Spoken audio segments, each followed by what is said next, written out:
Assalamualaikum warahmatullahi wabarakatuh.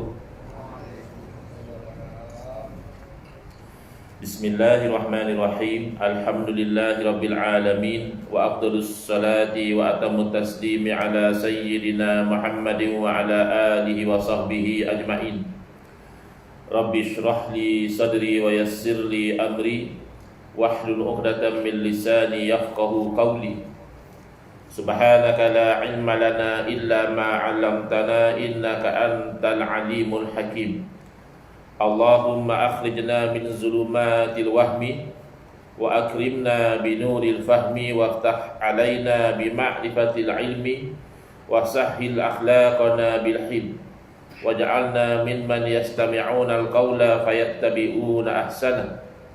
Allahumma ati nufusana taqwaha wa zakkiha anta khairu man zakkaha anta waliyuha wa maulaha.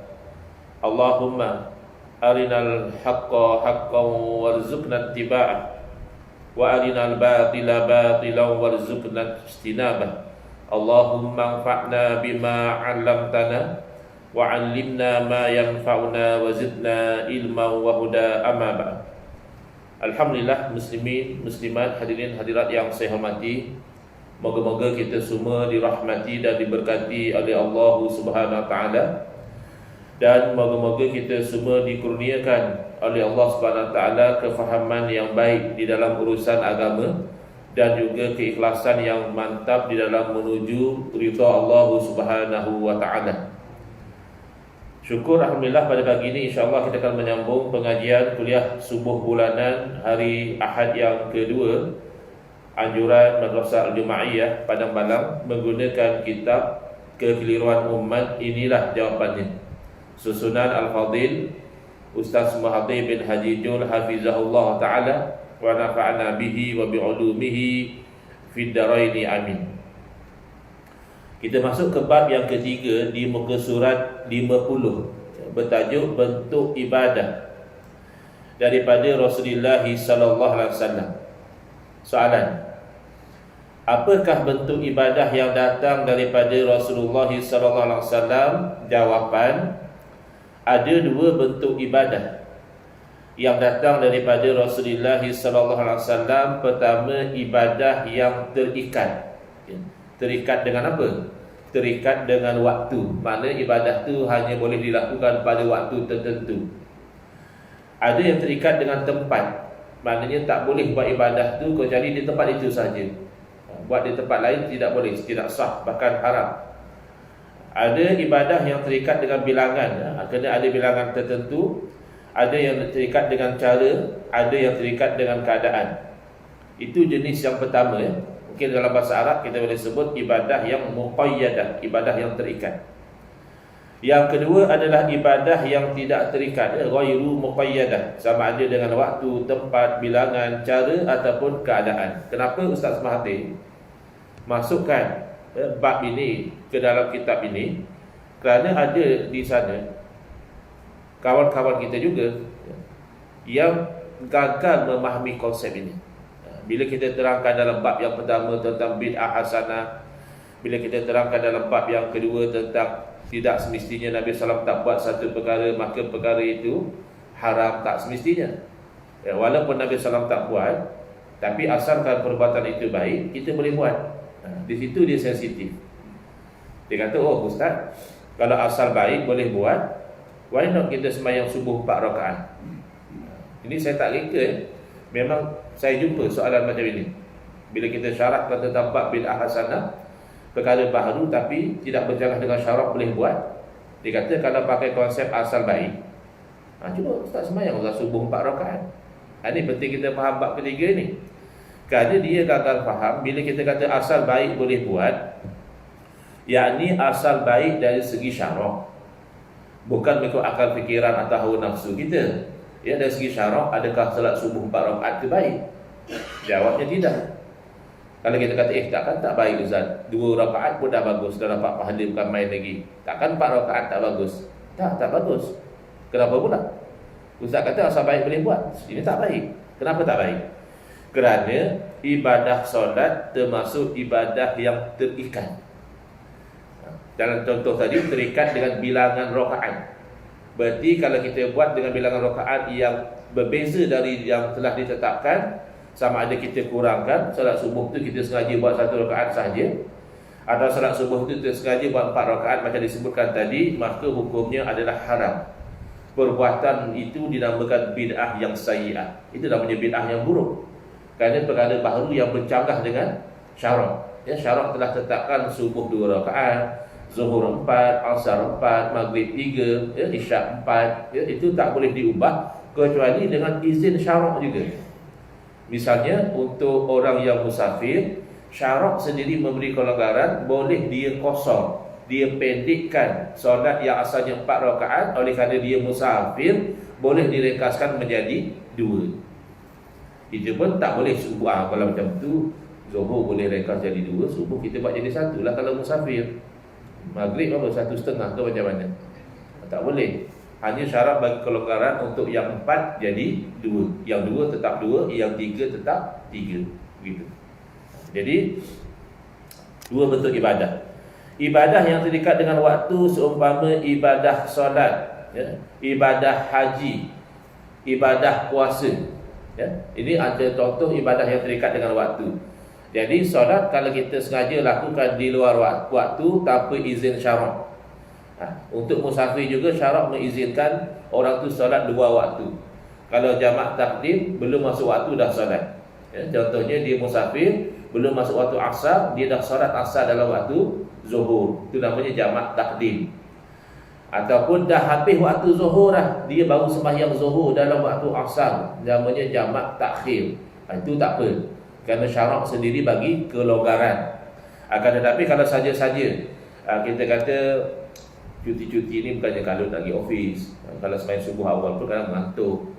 Kita kalau hari Sabtu Ahad, kita anjurkan sembahyang subuh diadakan dalam pukul 10 lepas makan pagi, macam tu tenang sikit, jemaah pun lebih ramai yang dah bangun misalnya. Tak boleh, itu hukumnya haram. Itu bid'ah yang sayyi'ah.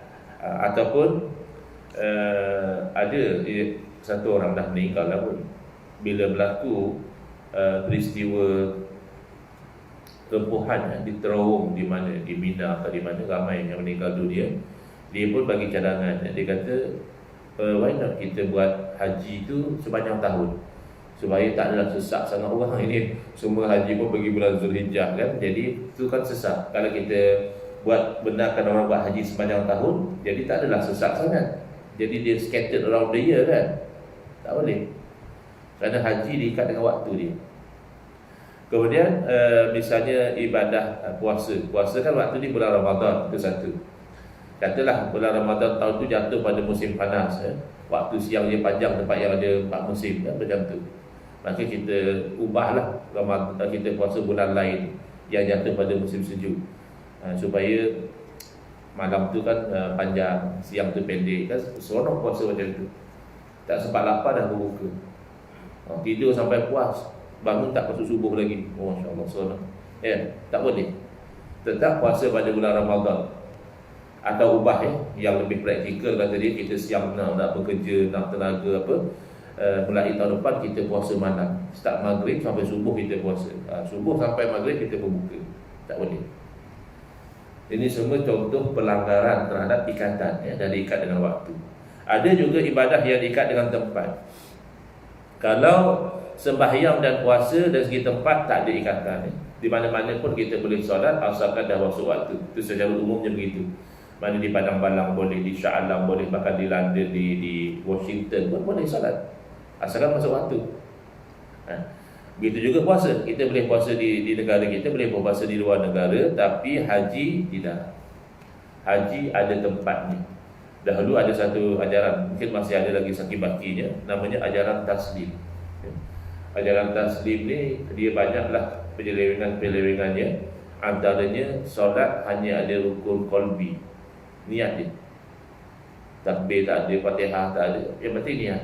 Itu tadi pada sembahyang dah, tak nampak pun, aku niat. Innamal a'malu binniyat. Tapi tak bagus juga mereka ni, bila kita jemput dia makan betul-betul. Kita ingatkan dia makan pakai niat. Boleh kita sediakan pinggan kosong je, tuan niat lah nak makan apa, niat KFC boleh, nak niat nasi biryani boleh, punya dia makan betul-betul habis nasi kita. Tapi sembahyang dia boleh pakai niat. Kemudian haji di Pulau Pinang. Haji golongan taslim dilakukan di Pulau Pinang, ya. Jadi ini adalah haji yang bid'ah, yang hukumnya haram dan tidak sah haji itu. Orang itu dianggap tidak haji lagi. Karena haji mesti di Kaabah. Jangan kata haji di Pulau Pinang, ada orang nak haji di Madinah, Madinatul Rasul, tempat yang mulia, buat haji di situ. Tak boleh. Haji mesti di Kaabah, wukuf mesti di Arafah. Jangan oleh kerana Arafah hari wukuf tu sesak, kita kata berfikir di luar kotak, kita kata. Yang penting kita ikhlas kerana Allah. Kita wukuf di Mina pun tak apa, kata dia. Jadi wukuf tak boleh. Wukuf mesti di Arafah. Kalau wukuf di Mina itu bukan berfikir di luar kotak, itu berfikir di luar otak. Sebab wukuf di luar daripada Arafah tak sah, sia-sia haji dia. Jelas ya? Baik, kemudian ada yang diikat dengan bilangan, yang cerita tadi tu. Yang kita kononnya kalau asal baik boleh buat, why not sembahyang subuh 4 rakaat? Itu kelakar. Mana ada baik sembahyang subuh 4 rakaat? Sembahyang subuh diikat dengan bilangan 2 rakaat. Kamu sengaja buat berbeza, kalau terlupa mungkin dimaafkan. Terlupa dah buat 2 tapi rasa macam 1 tambah lagi. Lepas sembahyang baru tengok 3 rupanya, tu dimaafkan, lupa. Sengaja hukumnya haram.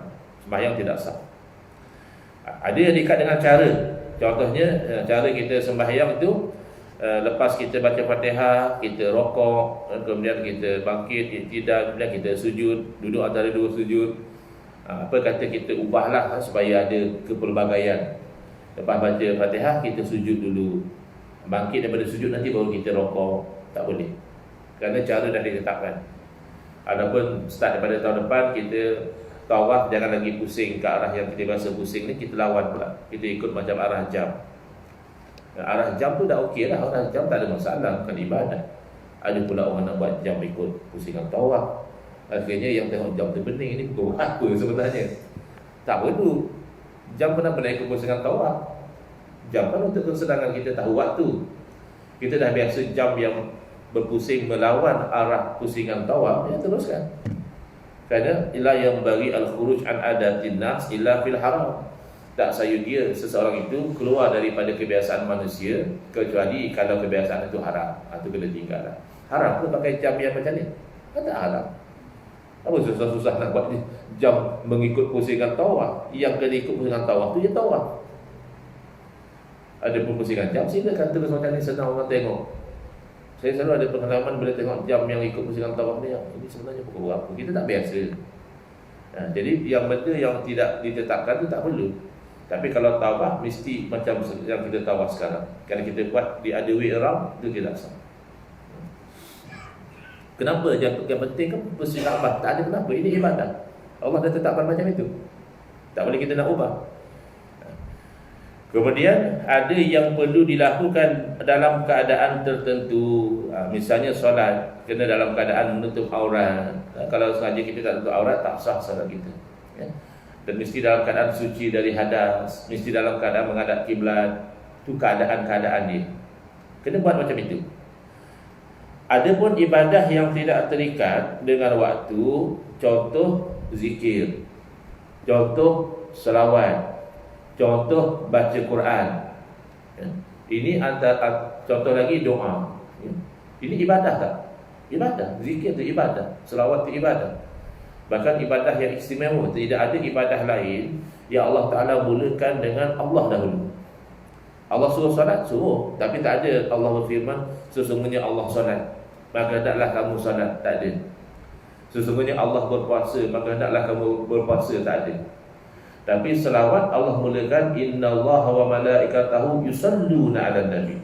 Sesungguhnya Allah dan para malaikat berselawat ke atas Nabi. Ya ayyuhallazina amanu sallu 'alaihi wa sallimu taslima. Jadi selesailah ya. Yang kecoh berapa tahun dulu tu tak ada selawat selang tarawih. Dah selesai. Selawat bila-bila masa boleh. Sebelum tarawih boleh selawat, selang tarawih boleh selawat, lepas tarawih boleh selawat. Macam tuan-puan buat tadi sambil bersalam boleh selawat. Itu jadi bergaduh di satu masjid berhampiran Shah Adam dengan PJ. Nazir yang bagi tahu, saya tak ada di tempat kejadian. Kata dia, tu hari jemaah kami bergaduh, Ustaz. Kenapa pula bergaduh dalam masjid?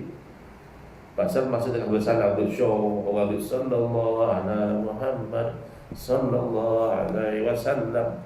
Datang satu jemaah marah-marah. Kata dia, mana ada selawat tarawih, masa bersalam ni. Yang kena marah tu rupanya jenis yang ni juga, marah balik. Marah siapa marah, bergaduh dalam masjid. Bergaduh dalam masjid tu sunnah atau apa? Kan haram mencemarkan kesucian masjid. Jadi kerana tak gagal faham bahawa selawat ini ibadah yang tidak terikat dengan waktu. Nak zikir bila? Terpulanglah. Nak zikir bila? Kalau selesai pagi, zikir pagi. Selesai malam sambil memandu yang senang berzikir, silakan. Sambil berdiri, boleh. Sambil duduk, dia boleh. Tapi kalau zikir yang Nabi SAW dah sebut dalam waktu, itu raikanlah. Sebab kita nak dapat fadilat tu. Misalnya Nabi SAW beritahu, selepas daripada solat dua, subuh dengan maghrib. Lepas kita istighfar 3 kali tu, belum lagi kita ubah posisi daripada posisi tahiyat akhir tu, kita habiskan terlebih dahulu la ilaha illallah wahdahu la syarikalah lahul mulku wa lahul hamdu yuhyi wa yumitu wa huwa ala kulli syai'in qadir. Kita lakukan. Sebab kalau 10 kali kita sebut begitu, Nabi SAW beritahu diberikan 10 kebaikan, dihapuskan 10 kejahatan, dinaikkan 10 darajat, dan dijadikan perisai dari syaitan. Kan orang nak ilmu pendinding, inilah ilmu pendinding yang Nabi SAW ajar, perisai daripada syaitan. Jadi pertama waktu dia tu lepas subuh dan lepas maghrib. Yang kedua bilangan dia tadi. Asalnya zikir terpulang. Jangan sampai terbakar view sudah ada ya. Kamu tahun lepas masih semayang tak semayang, tahun ni berubah tu di pantai je zikir 5,000. Bukan masalah zikir, masalah kamu tak lalai, tak biasa kan, terkejut. Tapi secara umum ada orang boleh berzikir 5,000, silakan. Mana dalil zikir 5,000? Tak ada lah. Secara khusus tak ada. Tapi boleh nak zikir 100 boleh, 300 boleh ya. Sebab tidak ditetapkan. Tapi kalau yang Nabi SAW dah sebut tadi 10, lakukan 10. Bimbang tak dapat fadilat ya. Misal lagi, selepas daripada solat juga, tadi kita dah sebut tadi 10 kali. Masa tu imam kalau nak berubah posisi, silakan ya. Ubah posisi sama ada menghadap kepada makmum ataupun memberi lambung kanan. Maknanya kita panggil apa? 90 degrees. Kita pusing 90 degrees atau kita pusing 180 degrees, menghadap terus kepada makmum ya. Dua pilihan. Bila nak pusing tu? Lepas selesai yang 10 kali tadi. Kemudian Allahumma ajirni minan nar, 2 waktu juga, iaitu subuh dan maghrib. Fadilatnya kalau kita sebut Allahumma ajirni minan nar tu 7 kali lepas subuh, takdirnya meninggal kita siang hari itu tak masuk neraka. Dan kalau kita sebut Allahumma ajirni minan nar 7 kali lepas solat maghrib, ditakdirkan kita meninggal dunia pada malam tu juga tak masuk neraka. Maaf tanyalah, jangan kecil hati. Tuan-tuan ni nak meninggal bila? Apa ustaz tanya macam tu? Nak bagi tahunya kita meninggal ni 2 waktu je. Sama ada siang atau malam. Ada orang mungkin nak meninggal siang, senang sikit nak urus ya. Ada orang nak meninggal malam, dia kata syahdu sikit ya, malam. Tapi itulah 2 pilihan kita. Sama ada kita meninggal siang atau meninggal malam. Meninggal siang tak masuk neraka, meninggal malam tak masuk neraka, tak apa lagi lah, masuk syurga lah kita. 7 kali je. Bukan 700 kali, 7 kali Allahumma ajirni minan nar. Maka rugilah kalau kita itu sebut 3 kali. Atau tak sebut langsung lagi lah. Berdosa ke Ustaz kalau sebut 3 kali? Dia tak berdosa. Kan zikir tadi kan sunat. Langsung lepas Assalamualaikum warahmatullahi, Assalamualaikum warahmatullahi, terus lompat start motor belah macam tu je, tak berdosa. Sebab hukum berzikir tu sunat. Sunat buat dapat pahala, tak buat tak berdosa. Tapi kan ada kebimbangan. Kalau kita tak dapat fadilat, dijaga daripada api neraka. Bahkan bila ditanya pada guru-guru kami, apa masalah kalau kita hanya sebut 3? Tak ada masalah kan ya. Tapi pintu neraka kan ada 7. Kalau Allah tutup 3, 4 lagi tunggu kan tak selesai. Itu logiknya di situ ya. Bila Nabi SAW dah sebut bilangan, kita ikut bilangan ya. Yang tasbih 33, tahmid 33, takbir 33, itu kita ikut. Sebab Nabi sebut, pasti ada hikmah dia, pasti ada fadilat dia. Tapi yang Nabi SAW tak sebut, yang Allah sebut wazkurullah ya ayyuhallazina amanu zkurullaha zikran katsira. Wahai orang beriman, hendaklah kamu berzikir akan Allah Ta'ala tu zikir yang banyak. Nabi SAW berpesan, la yazalu lisanuka ratban bi zikrillah. Tak putus-putus lidah kamu tu basah dengan zikrullah. Ayat itu silakan, ikut kemampuan, ikut kesesuaian. Kemudian berzikir juga secara umumnya di mana-mana boleh. Di rumah boleh, di masjid boleh, dalam kereta boleh, tepi padang boleh, sambil tunggu tom-yum sampai di kedai boleh zikir. Tapi janganlah beratib sampai bergoyang pula kedai hamba Allah tu agak-agak kan. Duduk sambil tunggu tom-yum tu subhanallah walhamdulillah subhanallah alazim subhanallah walhamdulillah subhanallah alazim ya. Kemudian bilangan saya sebut tadi, cara maknanya ni yang saya kata, berzikir berdiri boleh, duduk boleh, berbaring boleh. Dan Quran sebut tiga-tiga. Alladzina yadhkurunallaha qiyaman wa qu'udan wa 'ala junubihim. Allah puji orang yang zikir ketika berdiri, zikir ketika duduk, dan zikir ketika berbaring. Ada orang kata, itu maksudnya solat. Kalau tak larat solat berdiri, duduk. Tak larat duduk, ya berbaring. Solat boleh jadilah. Solat pun sejenis zikir. Tapi tidak menafikan zikir-zikir yang lain. Jadi jangan kita cepat sangat, ini geng sesat ni, kenapa? Nampak tu dia pun zikir berdiri. Apa masalah? Zikir ni bukan macam dalam keadaan-keadaan tertentu. Misalnya solat kita mesti duduk baca tahiyat. Rukunnya tahiyat dan duduk tahiyat tu juga rukun kan. Jadi yang tu kena duduk lah. Tahiyat kena duduk lah. Tetapi kalau zikir tak ditetapkan. Cuma dalam melakukan kita kena raikan tadi tu kebiasaan manusia. Kalau manusia tak biasa mungkin boleh jadi tak selesa. Contoh sajalah ya. Bisa kata lepas sembahyang subuh tadi, imam lepas bagi salam, elok pula terbaring dia, subhanallah, subhanallah. Kan kecoh 2-3 minggu juga. Apa hal imam kita ni? Buang tabiat apa? Kenapa tadi lepas solat dia baring selamba je kan, jadi pelik. Tapi kalau kat rumah kan tak ada masalah. Balik kerja penat, dah penat baring, daripada baring kosong mengelamun tak ada apa-apa, kita pun berzikir subhanallah, subhanallah, subhanallah. Boleh, tak ada masalah. Atau keadaan tertentu ya. Maknanya zikir ini kalau kita lakukan menghadap kiblat boleh, tak menghadap kiblat tu tak ada masalah. Kan selalu orang halaf berlatan zikir kan. So tak semua akan menghadap kiblat, tak ada masalah. Zikir dalam keadaan suci daripada hadas itu bagus. Tapi katalah kita tak ada wuduk, kita nak berzikir boleh. Sembahyang jangan. Sembahyang kena wuduk dulu. Zikir tak apa. Selawat bersama, doa bersama. Jadi tak timbullah, ni tak boleh doa akhir tahun, ini tak boleh doa awal tahun. Kan doa bila masa boleh. Akhir tahun boleh doa, awal tahun boleh doa, sepanjang tahun dah doa pun boleh. Tapi ini dinisbahkan kepada Nabi SAW, itu cerita lain. Kalau orang nak kata Nabi SAW yang ajar doa akhir tahun, awal tahun, itu kan tak ada dalilnya. Tapi boleh dikias kepada Nabi SAW ajar sahabat berdoa pada awal bulan. Dan awal tahun itu pun awal bulan juga sebenarnya. Kan kita masuk tahun baru tu dengan masuk bulan yang pertama tahun selepasnya. Jadi masih juga awal bulan. Tapi kalau kita kata ini doa yang macam kita baca awal tahun akhir tahun ni Nabi yang ajar, itu tak betul. Sebab tidak ada riwayat doa itu daripada Nabi SAW. Tapi sekadar kita nak berdoa kan, kalaulah ada lagi dosa-dosa kita tahun lepas, ya Allah belum ampunkan, ya Allah ampunkanlah. Boleh. Tak ada masalah. Doa yang sesuai dengan keadaan kita nak berpindah tahun tadi. Kemudian misalnya awal tahun, ya Allah sepanjang tahun yang akan datang ni kau peliharakanlah aku daripada bisikan syaitan, daripada hawa nafsu dan sebagainya. Ya boleh, bagus gitu. Jadi bila kita faham yang ini, tak adalah kita mudah-mudah nak menyesatkan orang. Kalau kira doa tu mesti yang Nabi SAW sebut, banyaklah doa-doa ulama yang berdosa. Doa yang Nabi doa, kita doakan dia bagus. Dapat dua, satu pahala doa, dia kedua dapat pahala ikut sunnah Nabi.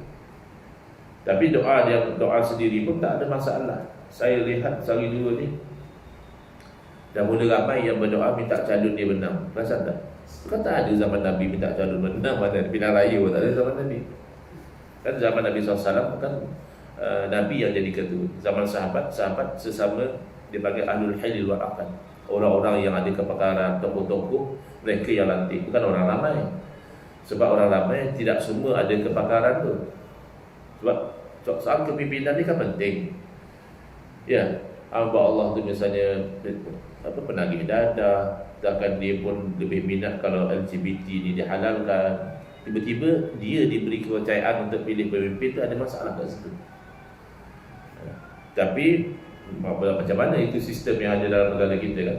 Umur 18 tahun ke atas sebagai negara boleh mengundi. Kalau nak diundi lebih strict. Nak jadi calon kan tak boleh jatuh hukuman penjara apa tu, tak boleh. Bankrupt tu tak boleh. Tapi orang bankrupt yang boleh mengundi, tak ada masalah. Yang penting kita tu rakyat Malaysia 18 tahun ke atas.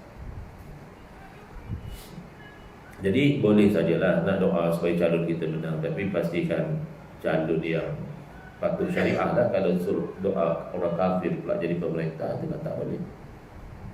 Sebab itu bercanggah dengan syarak. Tapi janganlah sampai keluar pula fatwa siapa undi parti sekian masuk neraka, undi parti sekian. Jangan abang macam tu. Kempen-kempen lah. Masing-masing ada pendirian. Saya tak percaya orang mengundi nak bagi negara jahanam. Ada tak orang, aku ni mengundi bagi pihak negara ni jahanam? Tak ada. Kalau ada pun rare lah. Mungkin berkhianat dah tu, mengundi nak bagi negara jahanam. Kata-kata yang pergi mengundi beratur sampai panas-panas tu, nak undi yang dia rasa yang terbaik daripada calon yang ada. Mungkin dia salah, tapi tidak sampai dia masuk neraka. Kecuali dia, aku undi calon ni pasal kalau dia naik, saya dia halalkan LGBT, aku suka LGBT. Itu haram lah. Ataupun aku undi calon ni sebab aku dengar itu hari dia kata kalau dia bermimpin, dia nak buat undang-undang yang larang orang liwat apa semua ni, aku nak undi dia pasal seronok juga kalau tak ada undang-undang tu. Itu haram. Tapi semata-mata dia undi calon tu pasal dia ingat calon tu baik. Sebab kita payah juga, betul tak? Dalam kempen tu kita tengok calon semua baik. Tak ada calon yang tak baik bila dia kempen. Semua baik, Masya Allah. Soal lepas tu 5 tahun dia hilang tu cerita lain lah. Orang hilang, ramai orang hilang jumpa balik dekat billboard lagi. Masya Allah, rupanya masih wujud mereka ni. Kita ingat 5 tahun lepas dah hilang. Rasa tak pernah nampak muka dia. Alhamdulillah. Ya. Baik, kembali. Jadi doa yang tidak wajib daripada Nabi SAW, asalkan doa itu tidak bercanggah dengan syarak, maka boleh didoakan. Ya. Doa nak berjaya dalam SPM, doa nak calon kita menang dalam pilihan raya, itu semua tidak berlaku ya, di zaman Nabi SAW. Tapi oleh kerana doa ini ibadah yang tidak diikat, maka boleh. Macam di mana ya? Oh, okey. Itu tandanya apa ni? Terbit matahari ya? Baik. Jadi perhatian, membiasakan diri dengan solat sunat, berdoa, berzikir, solat dengan bilangan tertentu atau pada waktu tertentu atau di tempat tertentu, itu tidak jadi masalah, bukan bid'ah yang sesat. Misalnya dia membiasakan membaca 1 juzuk Quran setiap hari. Mana dalil Nabi suruh baca Quran 1 juzuk sehari? Tak ada masalah. Dia hanya membiasakan diri. Atau dia biasa selawat 10,000 sehari, tak ada masalah. Mana dalil Nabi suruh selawat 10,000? Tak perlu. Yang penting Nabi suruh banyak selawat. Yang aku mampu 10,000, ya 10,000. Yang saya mampu 100 misalnya, 100. Macamlah kita baca Yasin malam Jumaat. Kenapa baca Yasin malam Jumaat? Ya, kita senang baca Yasin malam Jumaat. Itu pertama. Yang kedua, memang ada riwayat yang menunjukkan kelebihan baca Yasin kalau malam Jumaat diampunkan dosa. Tapi itu kan hadis dhaif, bukan palsu. Ini cerita kelebihan saja. Nanti kita tengok dalam bab keempat nanti. Hadis dhaif sepakat kata Imam Nawawi dibenarkan, bahkan digalakkan untuk diamalkan kalau hadis itu hanya bersangkutan dengan fadilat, kelebihan. Tapi kalau nak kata ni halal, ni haram, ni tolak, ni jatuh, nikah ni sah, jual beli ni batal, itu kena hadis dhaif. Tapi sekadar kita baca Yasin malam Jumaat diampunkan dosa, itu tak ada masalah. Baca Yasin ni, baca Quran bila-bila masa boleh. Malam Jumaat boleh, malam Sabtu boleh, malam Isnin boleh. Cuma malam Jumaat tu lebih diharapkan, kalaulah betul hadis tadi, kita dapat fadilat yang lebih, diampunkan dosa.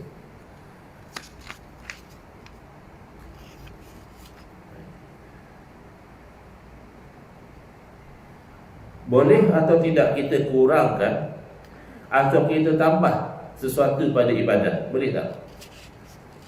Kita nak kurangkan, boleh atau tidak? Atau kita nak tambah, boleh atau tidak?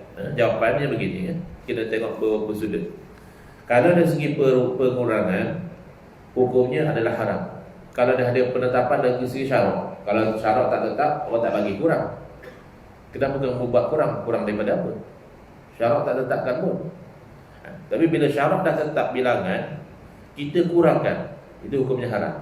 Contoh, solat zuhur kita kurangkan jadi 3 rakaat, ataupun puasa sepatutnya 29 atau 30.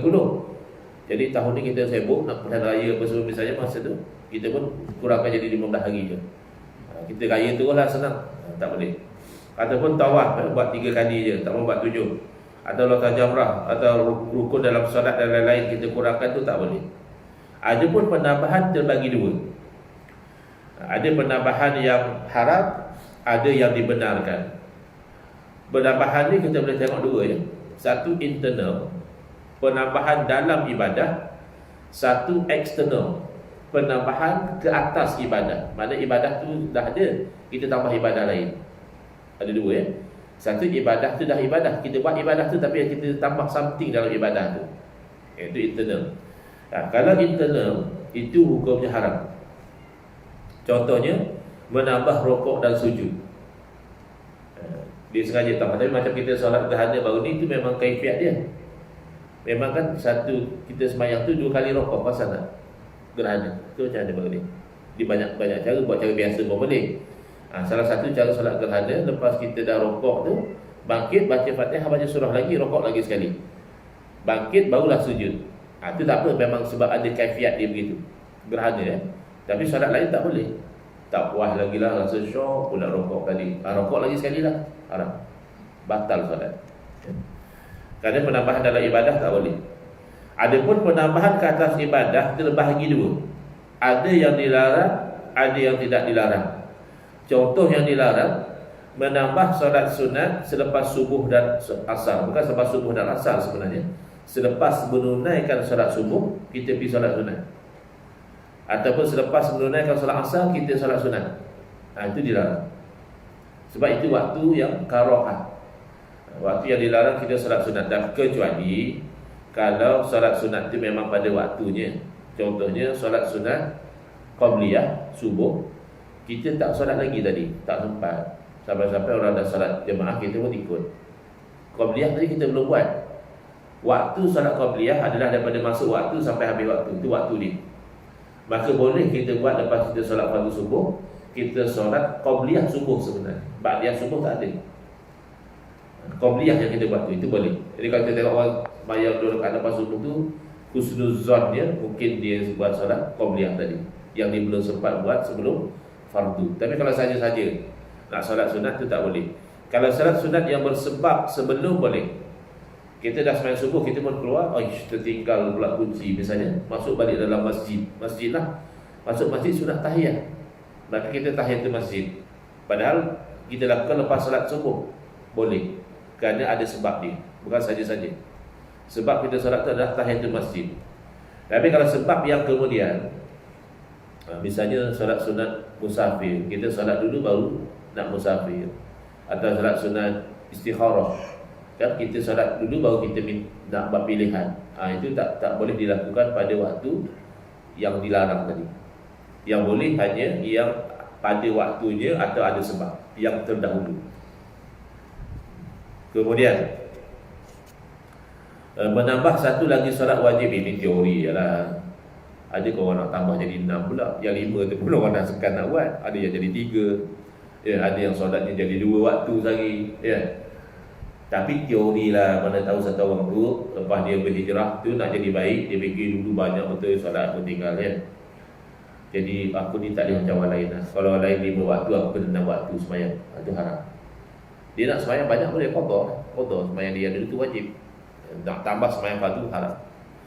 Tapi ada yang penambahan yang boleh. Contohnya, membanyakkan zikir atau doa melebihi yang maksur daripada Nabi SAW. Maknanya, selain daripada kita yang la ilaha illallah wa la syarika lah 10 kali, Allah majidna minna 7 kali, 33 tu, itu masih nak duduk berzikir, nak bertahlil, nak la ilaha illallah 300 kali misalnya, boleh. Penambahan macam itu boleh. Atau kita dah selesai tawaf wajib, kita masih tak puas, kita nak buat tawaf sunat pula, boleh, silakan. Atau kita tu sebelum azan kita selawat, boleh. Kadang orang sapu muka lepas sembahyang pun dia marah. Dia kata ni tak ada dalil. Ada dalil, ada hadis Nabi SAW sapu muka sambil berdoa, tapi hadis tu doa. Tapi ulama pandai, ulama tahu hadis doa setakat nak cerita benda lepas sembahyang pun. Kan sembahyang habis dengan kita bagi salam. Apa kamu nak bising sangat sapu muka lepas salam? Mana lepas sembahyang? Ada riwayat walaupun doa Nabi sapu muka. Habis kalau kamu lepas sembahyang kamu pegang telinga boleh. Kan tak ada dalil juga, tapi kan lepas sembahyang terpulang kan. Ya. Ada yang lebih hebat lagi? Ya, lepas sembahyang assalamualaikum warahmatullahi. Assalamualaikum warahmatullahi. Kau tu sikit WhatsApp. Oh sibuk, ada masih penting kan. Pun tak ada dalil, tapi lepas sembahyang. Cuma tak cantik lah. So tak je lepas sembahyang zikir dulu, wirid dulu kan. Kecuali memang kerja, ada something yang urgent, anak nak sampai stesen bas, tak sampai ke belum, mungkin lah. Tapi pun tak boleh pada dalil, kerana itu perbuatan lepas solat. Apatah lagi kalau memang ada dalil, walaupun hadisnya dhaif, sekurang-kurangnya daripada kita buat sesuatu yang langsung tak ada dalil. Ada juga sandaran bahawa Nabi SAW lepas solat sapu seraya berdoa. Itu ada nanti dalam buku ni, nanti akan cerita tentang bab sapu muka lepas salat. Itu insya-Allah di dalam kuliah yang akan datang kita akan sambung di muka surat 53, Al-aslu fil ibadat at-tauqif. Bila kita terangkan macam ni, kawan kita masih bangkang lagi. Dia kata mana boleh. Asal dalam ibadah tu ia terhenti pada dalil. Kalau tak ada dalil Nabi doa kita awal tahun, haram kita doa kita awal tahun. Nanti dia akan diterangkan insya-Allah apa maksud al-aslu fil ibadat at-tauqif. Wallahu a'lam. Tuan-tuan ada sebarang soalan?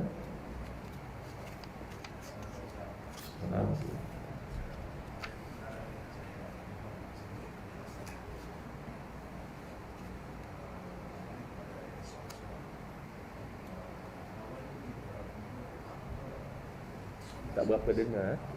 Kalau boleh kuatkan sikit.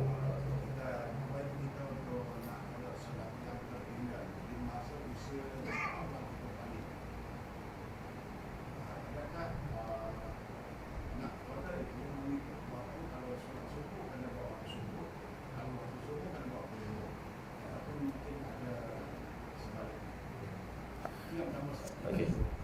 Saya jawab yang pertama dulu ya. Sebab kadang-kadang bila terus yang kedua, bila saya nak jawab yang kedua berlupa juga. Nanti jawab yang pertama dulu. Baik, adakah kita nak solat qada? Katalah masa kita baru balik dulu agak nakal, tak solat. Jadi sekarang kita ingat balik, oh rupanya masa aku baru balik dulu 2-3 tahun pertama tu sehingga aku tak solat. So sekarang kita dah jadi orang baik, so kita nak qada. Adakah mesti solat subuh tu waktu subuh kita qada? Solat zuhur waktu zuhur baru kita qada? Jawabnya tak.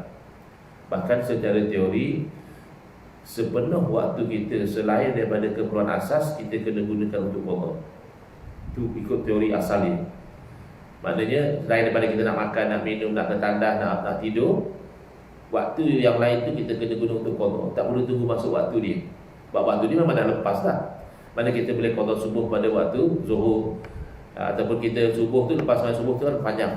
Kita qada subuh, qada zuhur, qada asar pada waktu tu boleh.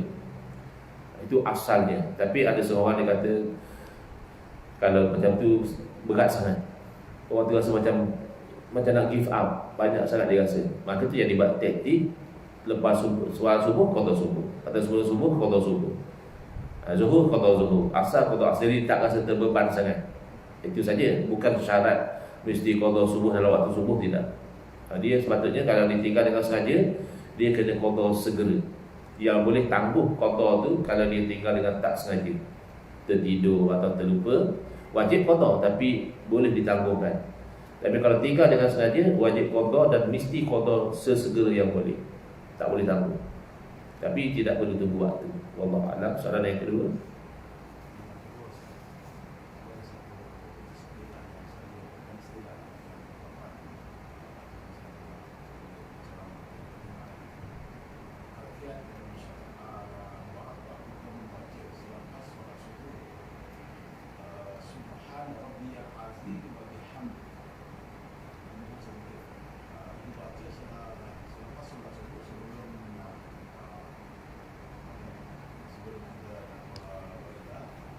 Jadi bacaan Subhanallah azimi wa bihamdi elok baca lepas sembahyang subuh.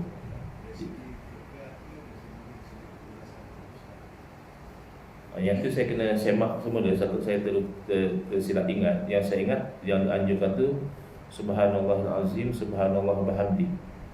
Lepas sembahyang subuh tu. Nanti saya semak dahulu.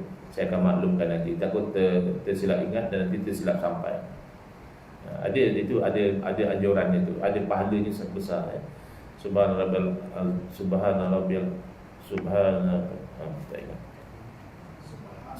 bihamdihi, Subhanallahil azim. Itu yang saya ingat. Yang tuan sebut tadi, Subhanallah bihamdihi, ya, macam mana? Saya semak dulu ya, mana satu, takut saya pun tersilap ingat nanti silap beritahu. Allah. Lagi kalau ada. Bagi orang yang dulu tak, kadang-kadang salah, kadang-kadang tidak mengerti, dia takut ada. Maksudnya sekarang ini dia tidak sedar dan baik. Macam mana berkenaan dengan salat sunat itu? Salat sunat, Ya, bukan salat wajib. bukan salat wajib. Padahal ada yang wajib, tinggal, kata tinggal. Yang wajib itu kita dah jawab tadi, kena qada, wajib qada. Salat sunat ini sunat diqadakan bagi orang yang memang sudah melazimi melakukannya. Contohnya dia ni boleh kata tak pernah tinggal solat sunat qabliyah subuh. Lalu dia tinggal, maka sunat dia qada. Tapi qada tu kalau waktu dah habis lah. Contohnya dia selalu sebelum solat subuh dia supaya solat subuh. Kemudian hari itu dia terlewat, maka dia tak sempat solat sunat subuh tadi, dia dah solat fardu dulu. Maka lepas dia solat fardu tu waktu masih ada. Lalu dia solat sunat qabliyah subuh tu bukan qada. Itu memang waktu dia lagi. Solat sunat qabliyah ni waktu dia daripada mula masuk waktu sampai habis waktu. Tu waktu dia. Walaupun namanya qabliyah, ideally sebelum lah. Qabliyah ni pada sebelum. Sepatutnya sebelum lah, tapi tak sempat. Bila dia buat lepas solat fardu itu masih nama dia tunai, bukan qada. Yang qada ni kalau dia terlepas terus, dah habis waktu subuh dah, dia masih belum solat sunat subuh, maka sunat dia qada. Kalau dia dah biasa buat, maka sunat dia qada solat sunat tadi. Maksud saya, misalnya kata dulu, dia dan dia, tapi dia ada sunat yang apa wajib yang tak terkena. Oh wajib. Oh dia kena buat wajib dulu lah. Kalau ikut fatwa dalam mazhab kita, haram dia salat sunat selagi dia tak salat apa tu fardu tadi. Tinggal dulu lah. Mana yang hutang dia abaikan sebab waktu tu haknya adalah untuk menunaikan salat fardu. Jadi hak tu dia ambil untuk buat benda lain, bukan saja. Maknanya kalau ikut saya sebut tadi, kalau yang paling strict, lain daripada asas dia kena diwajib gunakan untuk qada. Mana yang asas tu dia kena boleh lah, dia nak makan, nak minum, nak tidur, nak bekerja, tu okey lah. Tapi bila ada waktu lapang, dia nak buat beraktiviti lain tak boleh, termasuk solat sunat.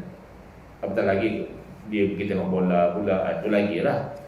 Kau ada solat wajib yang kau tak qada, kau habiskan waktu kau tengok bola, itu kan tak kena.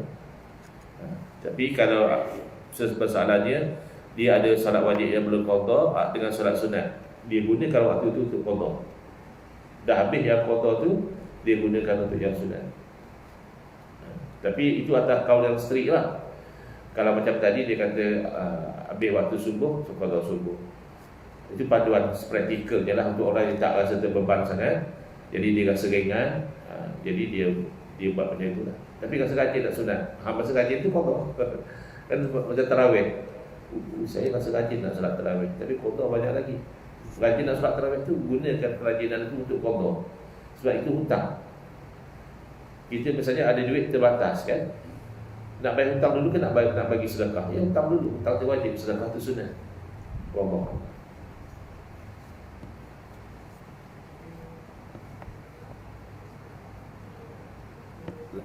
Tak dengar.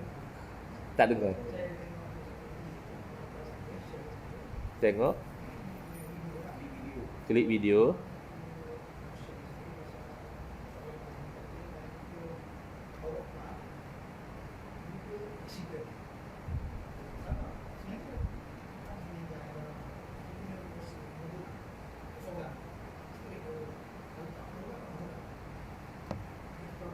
Oh, isu dia bawa bas kemudian accident. Okey. Dia isu bila dia tak sengaja, itu namanya qatlul khata', membunuh dengan tersilap. Jadi itu memang dia kalau bunuh dengan sengaja, asalnya kisos, bunuh balas. Bunuh tak sengaja, dia kena bayar kafarah. Dia kena kafarah, dan juga kalau ikut asalnya dia kena bayar dipanggil diah.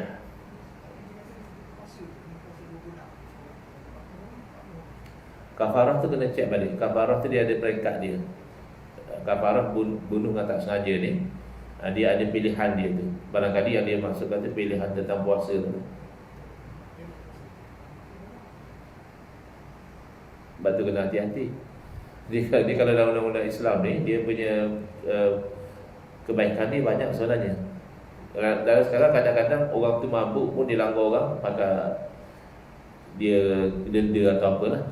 Tapi kalau dia kena bayar ganti rugi nyawa, belat mani ni pun diah ni pun mahal sebenarnya. Tak silap saya, untuk nyawa 100 ekor unta. So 1 ekor unta ni, bayangkanlah kalau 1 ekor unta 10,000, banyak dia kena ganti. Jadi kalau ada sistem dia, orang tidaklah memandu secara cuai. Memanglah kemalangan tu boleh berlaku kan, tetapi dia akan tengok adakah kerana kecuaian dia ataupun kerana sebab lain. Misalnya berlaku satu benda jatuh depan dia tak sempat nak elak ke, dia akan tengoklah. Tapi kalau kerana tak kecuaian dia, itu masih lagi dia ada denda dia tu. Bukan nyawa tu hilang macam tu saja, tidak. Salah satunya kafarah. Kalau qatlul selain daripada bayar dia kena kafarah.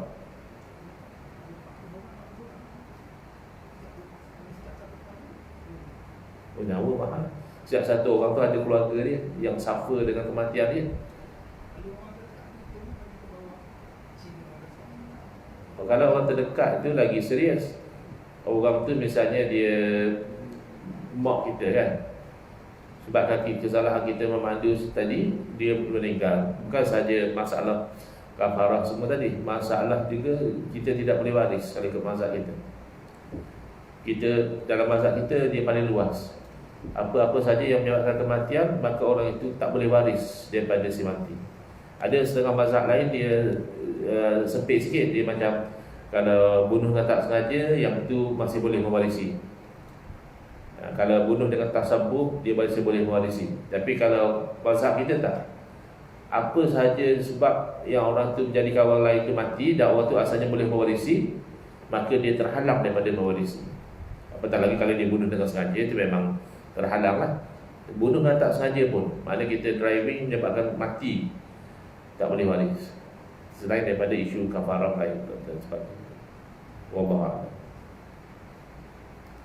Ini bab fiqh lah. Bab fiqh ni kena mengaji fiqh lah secara khusus lah. Dia bab kesan daripada pembunuhan. Pembunuhan ni ada banyak jenis. Ada bunuh sengaja, bunuh silap, ada pula bunuh macam sengaja, syibhul adli dia panggil. Bunuh tu tak sengaja tapi macam sengaja.